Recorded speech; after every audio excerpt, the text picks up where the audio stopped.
स्वागत है आप सभी का एक बार फिर से। और आज हम प्रेपोजिशन का थर्ड पार्ट लेकर के आए हैं। पहले यानी कि फर्स्ट और सेकंड पार्ट में हम डिटेल में प्रेपोजिशन के बारे में पढ़ चुके हैं और अब थर्ड पार्ट में सिर्फ और सिर्फ एक्सरसाइज से हम सीखने की कोशिश करेंगे। यानी कि यहाँ पे 3 एक्सरसाइज मैं आपके लिए लेकर के आया हूँ जिसमें लगभग 20 सेंटेंसेज है, जिससे आपको यानी ऑप्शन देख करके उसमें फिल करना है, तो आपको पता लग जाएगा आपने उन 2 पार्ट से कितना सीखा है। और मैं आपसे रिक्वेस्ट करूंगा, अगर आपने पहला और दूसरा पार्ट प्रेपोजिशन का नहीं देखा है तो कृपया करके आप पहले उन 2 पार्ट्स को देख लें, तभी आप एक्सरसाइज यानी कि इसको सोल्व कर सकते हैं। 3 एक्सरसाइज है यहाँ पे, लेकिन उससे पहले एक छोटा सा पार्ट रह गया था टाइप्स ऑफ प्रेपोजिशन में। यानी कि based on their function prepositions are further divided into following types, that are preposition of time, preposition of place, preposition of direction, preposition of agent हम बोलते हैं, preposition of एजेंट या agency बोल सकते हैं, preposition of instrument, preposition of origin, preposition of reason और cause हम बोल सकते हैं, रीजन और cause, preposition of price, preposition of purpose and last one is preposition accurate preposition हम बोल सकते हैं, फिक्स प्रेपोजिशन हम बोल सकते हैं। फिक्स प्रेपोजिशन जिसका यानी सेकंड पार्ट में हमने जिक्र किया था। तो इस तरह से 10 प्रकार के प्रेपोजिशन होते हैं अकॉर्डिंग टू फंक्शन। प्रेपोजिशन में यानी हम टाइम, प्लेस, डायरेक्शन के बारे में हम पढ़ चुके हैं। इसके बाद हम बात करें एजेंट की। एजेंट, प्रेपोजिशन ऑफ एजेंट हम यूज करते हैं पैसिव वॉइस में, जैसे कि this book was written by the Shakespeare, this book was written by Shakespeare, इस तरह से हम यूज कर सकते हैं। This glass was filled with water, इस तरह से हम यूज कर सकते हैं, यानी बाय और विद का हम यूज करते हैं। इसी तरह से पर्पज के लिए हम फॉर का यूज करते हैं, ओरिजिन के लिए हम फ्रॉम प्रेपोजिशन का यूज करते हैं। ओरिजिन के लिए यानी जहां पे भी यूज करेंगे फ्रॉम का, और पर्पज के लिए फॉर का। इसके अलावा इंस्ट्रूमेंट के लिए हम विद और बाय का यूज करते हैं, विद और बाय का यूज हम ट्रांसपोर्टेशन के लिए भी कर सकते हैं, ये हम पढ़ चुके हैं। तो अब हम एक्सरसाइज शुरू करने जा रहे हैं। और फिक्स प्रेपोजिशन आपको पता है, यानी वो वर्ड जो अपने साथ सिर्फ यानी कि जो सिलेक्टेड प्रेपोजिशन है वही लेते हैं, यानी उसके अलावा कोई प्रेपोजिशन नहीं लेते, उनको हम फिक्स प्रेपोजिशन या एप्रोप्रिएट प्रेपोजिशन बोलते हैं। फर्स्ट एक्सरसाइज हम शुरू करने जा रहे हैं। 4 सेंटेंस है यहाँ पे और फर्स्ट सेंटेंस हम पढ़ने जा रहे हैं। यानी यहाँ पे आपको ऑप्शन दिए हुए हैं और इन्हीं में से आपको सिलेक्ट करना है एक, आपको यानी टिक करना है कौन सा सही होगा। उसके बाद आप मैच कर सकते हैं कि आपके कितने सही है। तो यहाँ पे फर्स्ट सेंटेंस है, आई गोट ऑल द क्वेश्चंस करेंगे हम यहाँ पे, right blank the last one, यानी कि मैंने सभी क्वेश्चन सही किए। तो यहाँ पे यानी हिंदी बताने के बाद आप समझ सकते हैं, लेकिन पहले आपको सोचना होगा कि यहाँ पे क्या आएगा। तब तक मैं नीचे के जो सेंटेंस है वो पढ़ रहा हूँ। सेकंड सेंटेंस है, we must mail the letter blank Friday, यानी फ्राइडे से पहले हमें किसी भी कीमत पे ये जो मेल है इसको ये लेटर है इसको मेल करना होगा, पोस्ट करना होगा, ये हम बोल सकते हैं। थर्ड सेंटेंस है, we watched TV blank 3 hours, we watch TV blank 3 hours, यानी हम पिछले 3 घंटों से टीवी देख रहे थे। यहाँ पे है, Raman has been playing blank morning, Raman has been playing blank morning, यानी रमन सुबह से खेल रहा है। तो यहाँ पे आपने टिक कर दिया होगा कौन सा सही है। I got all the questions right blank the last one, यानी मैंने सभी क्वेश्चन सही किए सिर्फ लास्ट को छोड़ करके। तो यहाँ पे को छोड़ करके लिए हम यूज करेंगे एक्सेप्ट, यानी सिर्फ लास्ट को छोड़ करके या लास्ट के अलावा हम बोल सकते हैं। बिसाइड भी यानी इसी तरह से होता है, लेकिन बिसाइड इसका मतलब होता है कि बगल में। सेकंड है, we must mail the letter blank Friday, यानी शुक्रवार से पहले इमीडिएट हमें यानी किसी भी कीमत पे ये लेटर है इसको मेल करना होगा। तो यहाँ पे हम यूज करेंगे बाय प्रेपोजिशन ऑफ टाइम है बाय फ्राइडे, यानी फ्राइडे से पहले। इसके अलावा वी वॉच टीवी, हम टीवी देख रहे थे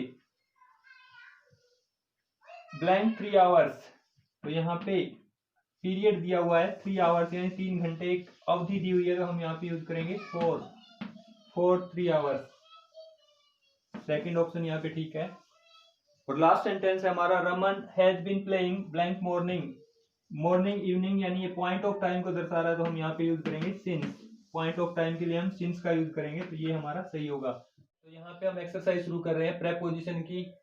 फर्स्ट सेंटेंस है हमारा my parents got married 2010। My parents got married 2010। Second sentence, तब तक आप सोच सकते हैं कौन सा आंसर है, लिख सकते हैं। Second sentence, there is a bridge blank the river. There is a bridge blank the river, यहाँ पे ऑप्शन है आपके पास ऑन, एट और अक्रॉस। थर्ड सेंटेंस है the police station is blank the right. The police station is blank the right, in, on और to यहाँ पे ऑप्शन है। फोर्थ सेंटेंस है Radha is suffering blank fever. Radha is suffering blank fever, with, from और in यहाँ पे option है। Fifth sentence है it is 6 blank my watch. It is 6 blank my watch, in, at और बाय आपके पास ऑप्शन है। सिक्स सेंटेंस है Mohan cut the cake blank a knife. Mohan cut the cake blank a knife, by, to और with आपके पास option है। Seven sentence है Rahul looks blank his old parents well. Rahul looks blank his old parents well, after, in, to और up, ये तीन आपके पास ऑप्शन है। एट सेंटेंस है China attacked blank India blank in 1962। China attacked India blank 1962। यहाँ पे आपके पास दो ब्रैकेट दिए हुए हैं, ऑन विद इन और एट ऑन इन, तो इनमें से आपको बताना है कौन सा सही होगा। नेक्स्ट नाइन्थ हमारा sentence, let's meet blank afternoon not blank night. Let's meet blank afternoon not blank night, तो यहाँ पे आपको बताना है कौन सा सही है और कौन सा गलत है। प्रेपोजिशन यानी कि फर्स्ट सेंटेंस हमारा माय पेरेंट्स गोट मैरिड, तो आप देख सकते हैं यहाँ पे आंसर क्या होना चाहिए, एट, इन और ऑन में से यहाँ पे हमारा आंसर होगा in. My parents got married in 2010, यानी मेरे माता पिता उनकी शादी 2010 में हुई। पहले भी आपको बताया था इन का हम यूज करेंगे ईयर के लिए और मंथ के लिए। There is a bridge blank the river. There is a bridge यानी एक पुल है नदी के ऊपर, नदी के ऊपर से एक पुल है, तो कहाँ क्या यूज करेंगे हम, ऑन, एट और अक्रॉस में से, तो यहाँ पे हमारा जो आंसर होगा वो होगा अक्रॉस। अक्रॉस द रिवर यानी उस रिवर के दोनों साइड उसके आर पार एक पुल है, ब्रिज है। थर्ड है the police station is blank the right. The police station is blank the right, यानी कि जो पुलिस स्टेशन है वो राइट साइड में है, किसी को हम डायरेक्शन बता रहे हैं कि वो राइट साइड में है, तो क्या आएगा यहाँ पे, इन, ऑन और टू में से, यानी कि यहाँ पे हम यूज करेंगे on the right. On the right ये हमारा सही ऑप्शन होगा, और यहाँ पे अक्रॉस हमारा सही ऑप्शन होगा। इसके अलावा फोर्थ सेंटेंस है Radha is suffering. Radha is suffering blank fever, यानी Radha is suffering blank fever, यहाँ पे विद, फ्रॉम और इन, तो यहाँ पे फ्रॉम हमारा करेक्ट आंसर होगा, from. Radha is suffering from fever. लेकिन डाइड की हम बात करते हैं तो डाइड के साथ ऑफ हो जाएगा, died of cancer, died of malaria, इस तरह से हम यूज करते हैं। फिफ्थ सेंटेंस है it is 6 blank my watch. It is 6 blank my watch, यानी कि 6 बजे हैं मेरी घड़ी में, मेरी घड़ी से 6 बजे हैं, तो यहाँ पे हम यूज करेंगे इन, एट और बाय में से bye my watch. Bye my watch यानी मेरी घड़ी के द्वारा 6 बजे का टाइम दिखाया जा रहा है। सिक्स सेंटेंस है Mohan cut the cake blank a knife. Mohan cut the cake blank a knife, exercise में हम कर चुके हैं। बाई हम यूज करते हैं सजीव के लिए और विद यूज करेंगे निर्जीव के लिए। नाइफ यानी कि नॉन लिविंग है तो हम विद का यूज करेंगे, with a knife. Rahul looks blank his old parents well. Rahul looks blank his old parents, यानी राहुल अपने बूढ़े माता पिता की अच्छी तरह से देखभाल करता है। देखभाल के लिए हम यूज करते हैं आफ्टर, तो यहाँ पे हमारा आंसर होगा आफ्टर। लुक आफ्टर, देखभाल करना, अच्छे तरीके से वो देखभाल करता है। यहाँ पे वाई था हमारा, यहाँ पे विद और यहाँ पे आफ्टर। नेक्स्ट है China attacked India 1962। China attacked, आपको बताया था हमने अटैक्ड के बाद कोई भी प्रेपोजिशन यूज नहीं होगा, और इंडिया यानी ईयर दिया हुआ है तो ईयर से पहले जैसे यहाँ पे हमने देखा था इन का यूज होगा, तो यहाँ पे ये हमारा सही है और इनमें से कोई भी सही नहीं है, यानी कि जीरो प्रेपोजिशन हम बोल सकते हैं, जैसे जीरो आर्टिकल का यूज करते हैं। लास्ट सेंटेंस है let's meet blank afternoon not night, यानी कि लेट्स होता है आज्ञा देना, यानी कि हम मिलेंगे या प्लानिंग बनाना फ्यूचर के लिए, तो हम मिलेंगे दोपहर में, आफ्टरनून यानी दोपहर के बाद में, तो इन आफ्टरनून होगा, ये भी हमने पढ़ा है। और नॉट एट नाइट, नाइट और मिडनाइट के लिए हम एट का यूज करते हैं। तो ये आपको, अगर आपने वीडियो पूरा देखा था बिना स्किप किए, तो आपने 9 के 9 यानी कि करेक्ट किए होंगे, क्योंकि ये सभी उसी में से है जो हमने पढ़ा था प्रेपोजिशन के चैप्टर में। प्रेपोजिशन की एक्सरसाइज हम कर रहे हैं, थर्ड एक्सरसाइज है ये।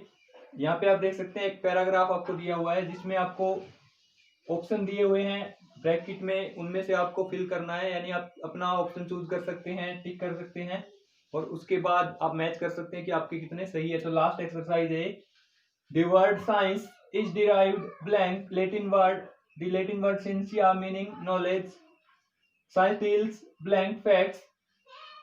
बिल्कुल सिंपल लैंग्वेज में है ये, आपको लगभग सभी वर्ड्स की मीनिंग पता होगा। इन ए नटसेल, यहाँ पे आप देख सकते हैं नटसेल का मीनिंग होता है संक्षेप में, हम बोल सकते हैं संक्षिप्त में, ब्रीफ में हम बोल सकते हैं। इन नटसेल यानी संक्षेप में बात करें, we can say that science is a body blank knowledge,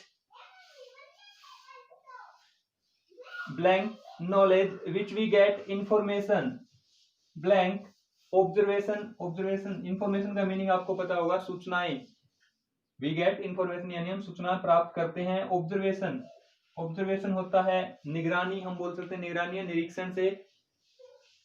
और एंड एक्सपेरिमेंटेशन यानी अनुप्रयोग से, एक्सपेरिमेंटेशन हम बोलेंगे अनुप्रयोग। It is a step blank step, step blank step process to analyse, analyse यानी मूल्यांकन करना हम बोल सकते हैं, अवमूल्यन करना। एंड सोल्व अ प्रॉब्लम यानी किसी भी एक ऐसा प्रोसेस है जिसमें हम एनालाइज करते हैं और उस समस्या का समाधान करते हैं, मूल्यांकन करते हैं, उसके बाद समाधान करते हैं। नेक्स्ट है मॉडर्न, मॉडर्न होगा यहाँ पे एम से modern. Modern science is divided blank 3 major branches, यानी जो हमारी आधुनिक विज्ञान है वो 3 शाखाओं में विभाजित है, जिसका नाम आपको पता होगा physics, chemistry and biology, physics, chemistry and biology. तो यहाँ पे आप देख सकते हैं this word science is derived, derived यहाँ पे फिक्स प्रेपोजिशन का हमें यूज करना है। डिराइव के साथ हमेशा एक ही प्रेपोजिशन का यूज होगा जो है फ्रॉम, डिराइव्ड के साथ हमेशा फ्रॉम का यूज होगा। Derived from the Latin word scientia meaning knowledge, यानी साइंस है वो लैटिन भाषा के शब्द सिंसिया से लिया हुआ, जिसका अर्थ होता है ज्ञान। साइंस डील्स ब्लैंक फैक्ट्स, यहाँ पे हम यूज करेंगे डील्स, आपको 2 बताए थे, यानी डील्स इन हम यूज करते हैं प्रोफेशन के लिए, और डील्स विद हम किसी फैक्ट के लिए या पर्सन के लिए यूज करते हैं। तो यहाँ पे होगा deals with, science deals with facts, facts यानी जो तथ्य है, सच्चाई है, उनके साथ में साइंस डील करता है। इन अ नटसेल, नटसेल यानी कि संक्षेप में, संक्षेप में हम बात करें वी कैन से हम कह सकते हैं that science is a body blank knowledge, body of knowledge, science is a body of knowledge from which, यहाँ पे हम यूज करेंगे फ्रॉम विच यानी सोर्स के लिए, नॉलेज का source. From which we get information यानी इंफॉर्मेशन हम प्राप्त करते हैं, तो इंफॉर्मेशन का जो सोर्स है तो उसके लिए हम फ्रॉम का यूज करेंगे। We get information blank observation and experimentation by, यहाँ पे होगा बाय, बाय का यूज हम करेंगे बाय ऑब्जर्वेशन एंड एक्सपेरिमेंटेशन यानी निरीक्षण और अनुप्रयोग करके हम सूचनाएं प्राप्त करते हैं।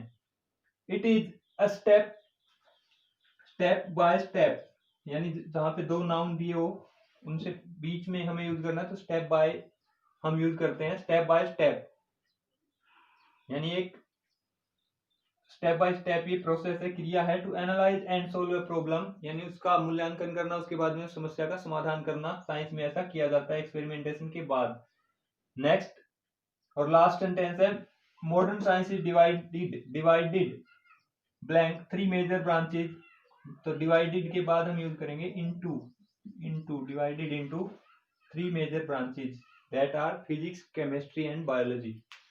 तो यहाँ पे आप देख सकते हैं, और लगभग हमारे 20 सेंटेंस हो गए 3 एक्सरसाइज से, तो आप मैच कर सकते हैं कि 20 में से आपके कितने सही है। और मैं ये गारंटी देता हूं कि अगर आप हमारे प्रेपोजिशन के दो पार्ट, पहला और दूसरा पार्ट अगर देख लेते हैं तो आप मोर देन 15 सेंटेंस आपके करेक्ट होंगे, ये मैं गारंटी देता हूँ। मोर देन 15 यानी कि 20 भी हो सकते हैं आपके, अगर आप अच्छे से वीडियो को देखते हैं। तो जय हिंद, जय भारत।